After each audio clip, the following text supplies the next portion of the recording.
It's now exactly 7 weeks since lockdown measures were introduced. The extent to which you have stuck to these rules, often at great personal sacrifice, has been truly remarkable.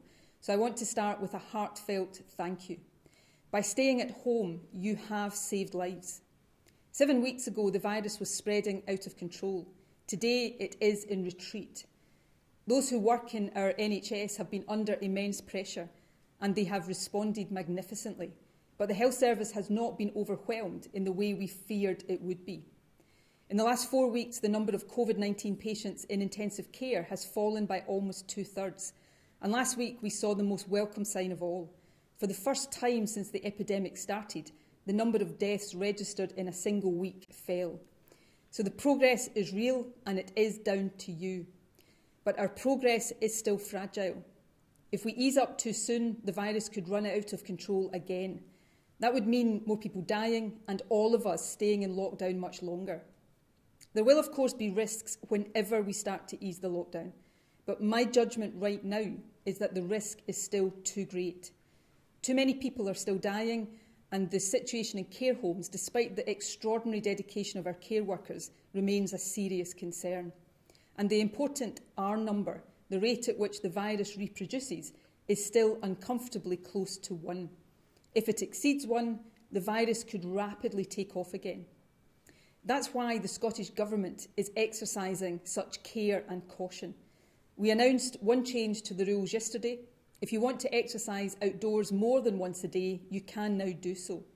But otherwise, we are asking you to stick with lockdown for a bit longer so that we can consolidate our progress, not jeopardise it.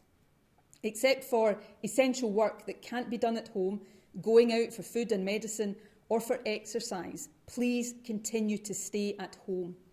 When you do go outside, please stay 2 metres from other people and don't meet up with people from other households.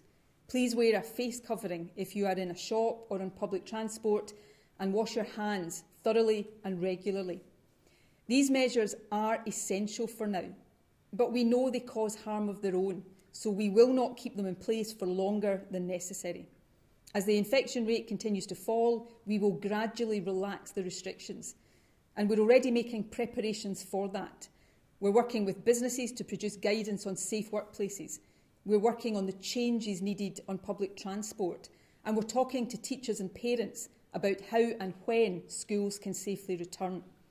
We're doing all of that carefully because it is vital that when we do ask you to return to work or to school, you have clarity about what we are asking you to do and also confidence that it is safe. We're also expanding our ability to test people for COVID-19 and trace those they've been in contact with. That will be important to control new outbreaks. On all of this, I will keep you informed every step of the way. I want to make sure that as we take each step on the path to recovery, the ground beneath us is as solid as possible. But I will not keep these restrictions in place longer than necessary. As First Minister, I know the impact this has on all of you, and as a citizen, I miss my family too. But I won't risk unnecessary deaths by acting rashly or prematurely. So I am asking you please, for the moment, to continue to do what you have been doing so responsibly. I also want to say a special thank you to children. Not being at school or seeing your friends or hugging your grandparents is really tough, but you have handled it brilliantly. I'm so proud of all of you. For all of us, I know it's getting harder, but let's keep supporting each other even as we stay apart. Let's remember what matters most: health, family, community. Staying at home now is an expression of love, kindness and solidarity. We're doing it for each other, not just ourselves.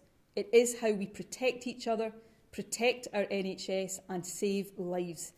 And it will also bring forward that moment when we can begin a return to normality.